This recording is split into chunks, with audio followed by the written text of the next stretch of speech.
Joder, otro día que voy a comer sin tener hambre. Pero, ¿por qué me pasa esto? ¿Por qué como cuando no tengo hambre? Nuestro cuerpo es una máquina para la supervivencia. En tiempos antiguos conseguir alimentos era todo un reto y por eso hemos evolucionado de tal manera que estamos muy preparados para guardar energía y poder usarla cuando la necesitamos. Pero claro, hoy en día con tanta comida a nuestra disposición, esto muchas veces, más que una ventaja, puede jugar en nuestra contra. Por eso es muy importante comprender los mecanismos que regulan la alimentación. Esto nos hará tomar decisiones más conscientes y mejores. El cerebro es el gran jefe de la alimentación. Este no solamente nos va a decir qué comer, sino también cuándo comer, cuándo parar, y lo hace gracias a poder recibir ciertas señales. Por una parte, señales internas, como podrían ser los niveles de glucosa, las hormonas del hambre y de la saciedad, de las cuales hablaremos un poquito más adelante, y señales externas, como podrían ser los olores, las imágenes, el aspecto de la comida, los horarios, los contextos sociales, las emociones. Bueno, pues toda esta información se va a integrar en el hipotálamo, que es el gran centro de control del hambre y del metabolismo. ¿Cuál es su misión? Será la de mantener la homeostasis energética, es decir, un equilibrio entre lo que consumimos y lo que gastamos. Afortunadamente no necesitamos comer todo el tiempo y esto es gracias a que disponemos de dos almacenes de energía, uno a corto plazo y otro a largo plazo. El glucógeno es el almacén que tenemos a corto plazo. Es como si fuera un depósito de combustible que nuestro cuerpo va a utilizar en situaciones de emergencia. Vamos a ver cómo se convierte el glucógeno en la gasolina que vamos a utilizar. Bueno, muy sencillo. Cuando comemos, nuestro cuerpo obtiene glucosa, que es el principal combustible para nuestras células. Cuando el organismo detecta que hay un exceso de glucosa, el páncreas libera insulina. La insulina permite que la glucosa se transforme en glucógeno y el glucógeno se almacenará un poquito en el hígado y otro poquito en los músculos. En el hígado 100-200 gramos, principalmente para abastecer el sistema nervioso central. Y en los músculos más o menos 400 o 700 gramos. A este proceso le llamamos glucogénesis y es muy útil, súper necesario, sobre todo cuando necesitamos utilizar energía de manera rápida, poder tener algo a lo que acudir para obtener esa energía, esas reservas. Pero ¿cómo se hace esto? ¿Cómo conseguimos transformar esas reservas en energía? Para ello se tiene que llevar a cabo este mismo proceso, pero a la inversa, que es lo que llamamos glucogenólisis. Este proceso consiste en lo siguiente. Cuando los niveles de glucosa bajan, el páncreas libera glucagón, que es otra hormona liberada por el páncreas. Este glucagón es lo que va a transformar el glucógeno en glucosa. Recurrirá primero al glucógeno muscular y después al glucógeno hepático. El glucógeno es fundamental para el rendimiento físico. Durante el ejercicio, especialmente en actividades intensas como correr, levantar pesas, los músculos recurren a las reservas de glucógeno para obtener esta energía de manera rápida. Pero ¿qué pasa cuando este glucógeno no es suficiente? Cuando nuestro cuerpo necesita energía y el glucógeno se agota, es hora de recurrir a los triglicéridos. Estos son una reserva de energía que pueden durar semanas. Los triglicéridos son moléculas de grasa que se forman a partir del glicerol, un carbohidrato soluble, y tres ácidos grasos, el esteárico, oleico y palmítico. Están almacenados en unas células llamadas adipocitos, que forman el tejido adiposo. Los adipocitos son unas células súper interesantes. Son capaces de absorber nutrientes de la sangre, convertirlos en triglicéridos y almacenarlos. Además, pueden expandirse de tamaño. Son como globos que se pueden expandir para almacenar más triglicéridos. De hecho, la diferencia principal entre una persona obesa y una delgada no es el número de adipocitos, sino su tamaño. Para poder obtener la energía de estos adipocitos se lleva a cabo un proceso de descomposición, lipólisis. En este proceso, los adipocitos van a descomponer los triglicéridos en dos cosas, glicerol y ácidos grasos. El glicerol va a ser llevado al hígado y se transformará en glucosa. Y por su parte, los ácidos grasos viajarán por la sangre y van a servir de combustible para las células. Los triglicéridos son esenciales para nuestra energía a largo plazo, pero su exceso puede ser problemático. Claro, como hemos dicho, hoy en día la comida abunda, por eso rara vez usamos estas reservas de energía a largo plazo y claro, lo que no se usa al final se acumula. Pero si rara vez usamos estos depósitos, ¿por qué tenemos hambre? Bueno, vamos a hablar un poco de los mecanismos cerebrales que regulan la ingesta de alimentos y cómo nuestro cuerpo equilibra el consumo de energía. Nuestro cuerpo es una máquina que busca el equilibrio, la homeostasis energética, que es un mecanismo biológico que regula el balance entre la energía que ingerimos y la que gastamos. Es decir, si comemos más de lo que gastamos, el cuerpo almacena. Y si gastamos más de lo que ingerimos, el organismo va a usar esas reservas para mantener su funcionamiento.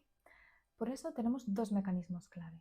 Uno, que nos motiva a comer cuando nuestras reservas de energía están bajitas, y dos, que va a frenar esa ingesta cuando hemos comido suficiente. Pero claro, la pregunta clave sería, ¿cómo sabe nuestro cuerpo cuándo tiene hambre o cuándo tiene que dejar de comer? Esto es gracias a varias señales, porque el hambre no es solo una sensación, es un proceso mucho más complejo, que está influenciado tanto por factores internos como por factores externos. Primero, por una parte, como decíamos al principio, tenemos las señales ambientales. Estos serían, por ejemplo, los olores, la apariencia de las comidas, los factores sociales, como por ejemplo los horarios de la comida o el tamaño de las porciones. Además, también tenemos señales gastrointestinales. Cuando el tracto del estómago está vacío, libera una hormona peptídica llamada grelina. Esta hormona es clave y aumenta justo antes de cada comida, haciéndonos sentir esa sensación de hambre, de manera que se envía una potente señal al cerebro para que empecemos a buscar comida. Los niveles sanguíneos de grelina aumentan con el ayuno y se reducen después de la ingesta. Su secreción parece estar controlada por receptores en la parte superior del intestino delgado, no en el estómago en sí mismo. Por eso, la administración intravenosa de nutrientes no suprime la secreción de esta hormona y por lo tanto no elimina la sensación de hambre. Curiosamente, los niveles de esta hormona en la sangre aumentan poco antes de cada comida, lo que sugiere que este péptido está involucrado en el inicio y en la anticipación de una comida. Esto explicaría, en parte, ese condicionamiento que se establece con respecto a la ingesta a determinadas horas. Por ejemplo, tener hambre aproximadamente a la misma hora cada día. Para detectar que necesitamos energía, también se dan unas señales metabólicas. Tenemos dos sistemas, uno en el cerebro y otro en el hígado. El hígado tiene receptores que detectan la baja disponibilidad de glucosa o de ácidos grasos, o sea, glucoprivación o lipoprivación, y van a enviar esta información al cerebro a través del nervio vago. Por su parte, el cerebro también tiene unos receptores de nutrientes, lo que va a facilitar la detección de glucoprivación en el interior de la barrera hematoencefálica. Cuando estos detectores se activan, el cuerpo nos empuja a buscar comida. Todo esto nos lleva a pensar que, claro, si hay señales que nos dicen cuándo comer, también va a haber señales que nos avisen de cuándo parar de comer. El principal factor limitante para la ingesta es la saciedad. La percepción de la saciedad es un proceso más predecible y más determinado biológicamente. Está desencadenado por la ingesta de nutrientes, por la distensión gástrica, por la liberación de factores intestinales. Muchas de las señales de la saciedad se transmiten al cerebro a través del nervio vago, a través de las aferencias vagales, hasta el núcleo del tracto solitario. Este núcleo participa en la sensación gustativa, en la señal de la saciedad y en la respuesta visceral. En general, hay dos fuentes principales de señales que detienen una comida: señales de saciedad a corto plazo y señales de saciedad a largo plazo.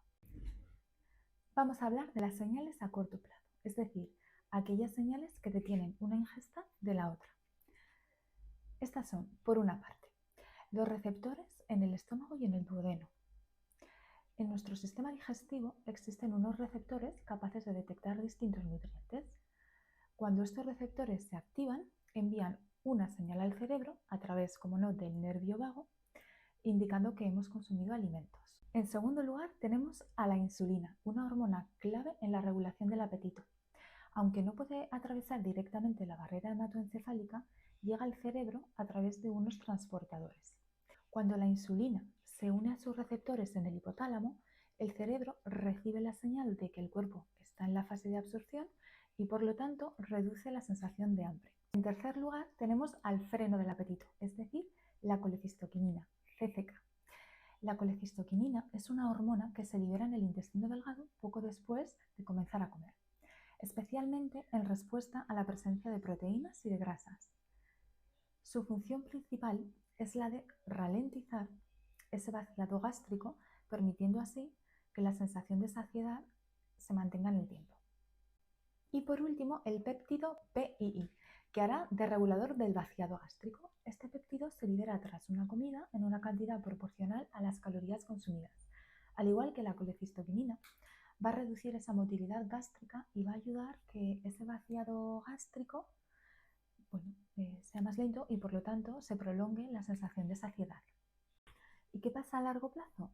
Si bien las señales de saciedad a corto plazo regulan el hambre entre comidas, nuestro cuerpo también cuenta con señales a largo plazo, que serán las encargadas de ajustar la ingesta calórica y el gasto energético a lo largo del tiempo. La principal hormona responsable de este proceso es la leptina.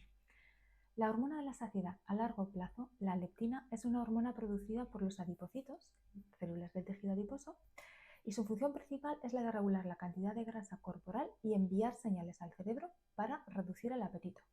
Esta hormona viaja por la sangre hasta el hipotálamo, específicamente al núcleo arqueado del hipotálamo, donde se une a sus receptores específicos, RB o BR, y cuando esto ocurre, se activa una cascada de señales que inhiben el apetito y regulan el gasto energético. Es muy curioso que las personas con obesidad suelen tener niveles más altos de leptina en sangre y en el tejido adiposo. Sin embargo, esto no hace que tengan menos sensación de hambre, lo que nos lleva a pensar que este aumento ha hecho que el cerebro desarrolle una resistencia a la leptina y por eso no responde adecuadamente a su señal de saciedad. Y tú dirás, sí, todo esto está muy bien, pero ¿por qué tenemos hambre aunque no necesitemos comer? Bueno, a esto es a lo que le llamamos el hambre no homeostática. En teoría, deberíamos de comer solo cuando nuestras reservas de energía estén bajitas. Sin embargo, la realidad es súper diferente. Las personas comemos en función de hábitos aprendidos, horarios establecidos, costumbres. Lo más interesante es que la sensación de hambre es súper subjetiva, de manera que podemos ver personas que llevan 10 días sin comer y otras que llevan 8 horas sin comer y pueden estar experimentando la misma sensación de hambre. Esto es porque el equilibrio energético no solo depende de las señales internas, sino también de factores externos como señales sensoriales, olores, textura del alimento, el estado emocional, el estrés, la ansiedad, el contexto, los hábitos. Y es aquí donde va a entrar en juego el cerebro, tomando esas decisiones sobre cómo comemos, qué comemos, cuándo paramos. Cuando hablamos del papel del cerebro en la regulación del apetito, podemos destacar 3 áreas de la corteza cerebral que van a desempeñar un papel clave en la regulación de este hambre que no está ligada a la necesidad biológica, es decir, del hambre no homeostática. Número 1. La corteza prefrontal. Este área es la encargada de inhibir impulsos, como por ejemplo el impulso de comer solo porque algo se ve apetitoso. Estudios han demostrado que personas con trastornos por atracón tienen una menor activación en este área, lo que dificulta el control de la ingesta de alimentos. Algo interesante a remarcar es que se ha observado que la inyección de leptina exógena incrementa la actividad neural de la corteza prefrontal en personas con obesidad. Este hallazgo nos dice que la leptina no solo actúa en el hipotálamo para regular el hambre, sino que también influye en regiones del cerebro involucradas en el control de la conducta alimentaria. Esto podría ayudar mucho a restaurar el control sobre la alimentación en personas con dificultades para ello, reduciendo así esa ingesta impulsiva. Otro área súper interesante es la corteza orbitofrontal, que va a evaluar el valor de recompensa de los alimentos. Este área contiene neuronas gustativas secundarias que participarán en la codificación del valor predictivo de recompensa de los alimentos palatables, de los que están ricos. Nos va a decir qué tan placentero es un alimento y contribuye a la saciedad sensorial específica. Por ejemplo, cuando perdemos el interés en un alimento después de comerlo muchas veces, es debido a la activación de este área. Por eso no es de extrañar que esté involucrada en la regulación de la ingesta emocional. Y por último, la ínsula. La ínsula contiene neuronas sensibles al gusto que emiten proyecciones a la corteza orbitofrontal, por lo que es capaz de integrar información sensorial y el estado interno del cuerpo. Se encarga de registrar los sabores, los olores, el nivel de hambre o de saciedad, transmitiendo esta información a la corteza prefrontal para regular así la ingesta de los alimentos. Además, la corteza insular codifica la información, tanto del gusto percibido como del estado interno. de modo que es capaz, mediante las conexiones con el área prefrontal, de responder a las señales homeostáticas para reducir el valor hedónico de los alimentos y regular así la ingesta. ¿Por qué la comida nos hace sentir bien? Además de la necesidad biológica que tenemos de comer, también comemos porque nos da placer. La comida altamente palatable, o sea, la que está rica, como los dulces, los alimentos ultraprocesados, activa los circuitos de recompensa del cerebro de manera muy similar a cómo lo hacen las drogas. La dopamina, un neurotransmisor clave en el placer y la motivación, se libera en el núcleo accumbens, aumentando así el deseo de consumir estos alimentos. Por otra parte, los opioides endógenos y los endocannabinoides refuerzan esta sensación de placer, incentivando la búsqueda de alimentos ricos en grasas y en azúcar. Un mecanismo por el cual la activación de la vía mesolímbica dopaminérgica puede promover el consumo de alimentos palatables implica proyecciones al hipotálamo lateral.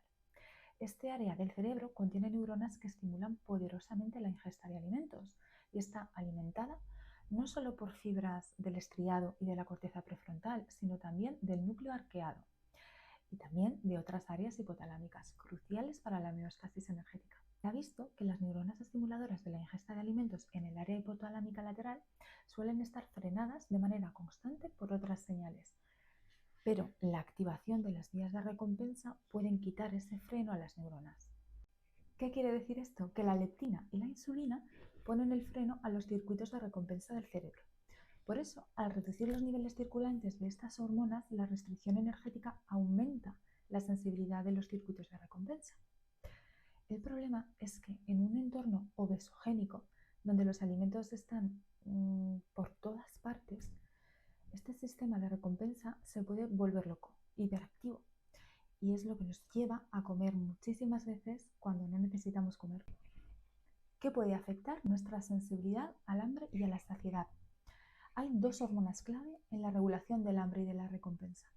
Son, 1, la leptina, la hormona producida por ese tejido graso que envía señales al cerebro para disminuir el apetito, y que, sin embargo, ya hemos mencionado antes que hay que tener en cuenta el hecho de que si los niveles de leptina son muy elevados, se va a dar lo que se llama resistencia a la leptina y el cerebro no va a responder bien a su señal.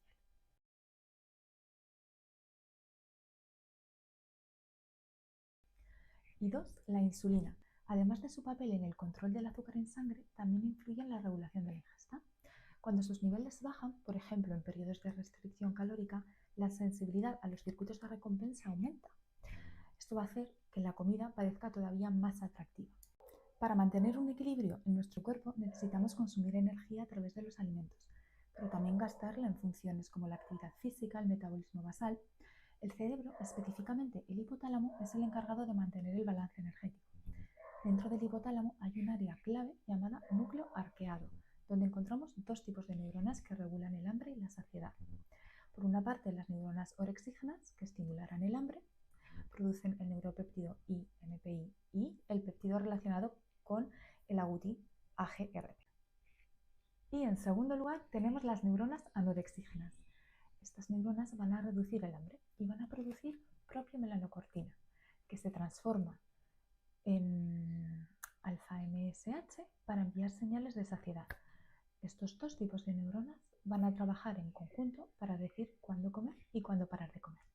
Comprender los mecanismos cerebrales que regulan nuestra alimentación es súper útil, y no solo porque nos va a permitir tomar decisiones más conscientes, sino porque también nos puede ayudar a transformar nuestra relación con la comida.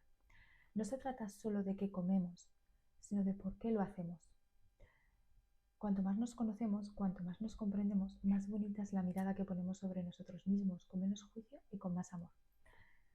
Alimentarse no es solo una necesidad biológica, sino una oportunidad diaria de conocernos un poquito más.